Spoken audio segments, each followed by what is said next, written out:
দেশ বা দেশের বাইরে থেকে যারা আমার এই প্রতিবেদনটি দেখতেছেন তাদের সবাইকে জানাই বিকে পোল্ট্রির পক্ষ থেকে আন্তরিক শুভেচ্ছা ও অভিনন্দন।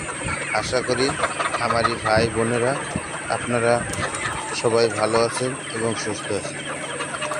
আমার এখানে যে পোল্ট্রি মুরগিটা দেখতেছেন এই মুরগিটার বয়স চলতেছে আজকে 87 দিন।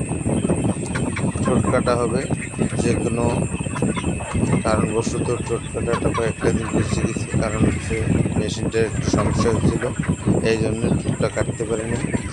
আমার খামারের কাজ ভ্যাকসিন, ঠোঁট কাটা এগুলো আমি নিজেই করি। আমি একজন টেকনিশিয়ান এবং ট্রিটমেন্ট করে থাকি। তাই আমি বলতেছি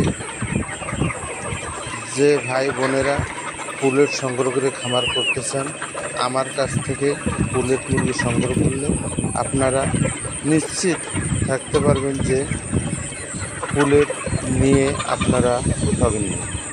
কারণ হচ্ছে আমি জানি খামারি ভাই বোনদের কোন জায়গায় কোন সমস্যা হয় এবং পুলেট সংগ্রহ করার পরে কী করতে হয় না হয়। আমি দেখা গেছে যে আমার কাছ থেকে যারা পুলেট সংগ্রহ করে আমি তাদেরকে সবসময় সাপোর্ট দিয়ে থাকি এবং তাদেরকে একটার পর একটা কী ওষুধের ডোজ করতে হবে, কীভাবে প্রোডাকশন বাড়াতে হবে, কীভাবে প্রোডাকশনটাকে দীর্ঘমেয়াদী করতে হয় এবং মুরগিগুলোকে কীভাবে সুস্থ রাখতে হবে সে বিষয়ে সবসময় আমি যোগাযোগ রাখার চেষ্টা করি।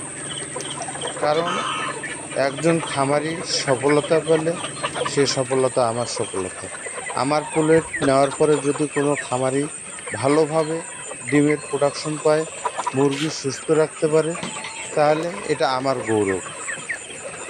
আমি মনে করি যে খামারি যদি লস না হয়, খামারি যদি মুরগি নষ্ট না হয়, খামারির যদি লাভ হয়, তাহলে খামারি কোনো দিন মুরগির ব্যবসা ছাড়বে না এবং মুরগিতে আরও বেশি করে লাগাবে।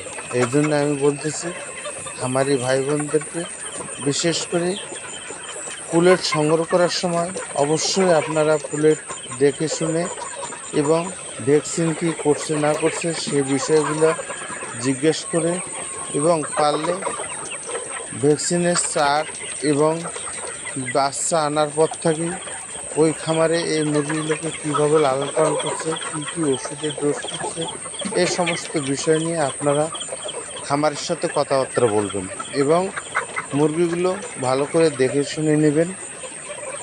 আমার কাছ থেকেই নিতে হবে তা বলি না, কারণ হচ্ছে আপনারা ভালো মুরগি সংগ্রহ করবেন এবং যাতে আপনাদের টাকা দিয়ে পুলেট মুরগি সংগ্রহ করবেন, যাতে ভালোভাবে ব্যবসা করতে পারেন এবং ভালো প্রোডাকশন নিতে পারেন। বর্তমানে পুলেট বিক্রেতারা বিভিন্ন রকমের হয়ে গেছে, সঠিক পুলেট পাওয়া খুব কষ্টকর বিষয়। এই জন্য আমি বলি খামারি ভাই বোনদেরকে, যারা নতুন খামার করেছেন বা করবেন তারা অবশ্যই আমার সাথে যোগাযোগ করবেন। আমি সঠিক দিক নির্দেশনা এবং সঠিকভাবে কীভাবে খামার করতে হয়, কীভাবে খামার করলে আপনারা লাভবান হবেন সে বিষয়ে অবশ্যই আপনাদেরকে আমি বলে দেব।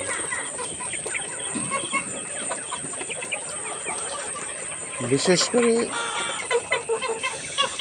যারা লেয়ার মুরগির খামার করতেছেন বা খামারে আছে তারা অবশ্যই বায়োসিকিউরিটি ভালোভাবে করবেন এবং লেয়ার মুরগি, ডিমের মুরগি এরা প্রতিদিনই ডিম দেয়, সেই জন্যে এদের দেখা যায় যে মাসিক ভ্যাকসিন, কৃমির ডোজ, তারপরে সালমোনেলা, মাইক্রোপ্লাজমা এই ডোজগুলা সঠিকভাবে করতে হবে এবং নিয়মিত ইসেল এবং ক্যালসিয়াম এদেরকে খাওয়াতে হবে। তাহলে দেখা গেছে আপনাদের ডিমের প্রোডাকশন কমবে না, ডিম সঠিক থাকবে এবং ভ্যাকসিন সঠিকভাবে ভালো মানের ভ্যাকসিন করবেন। যদি আপনারা ভ্যাকসিন করতে সমস্যা হয়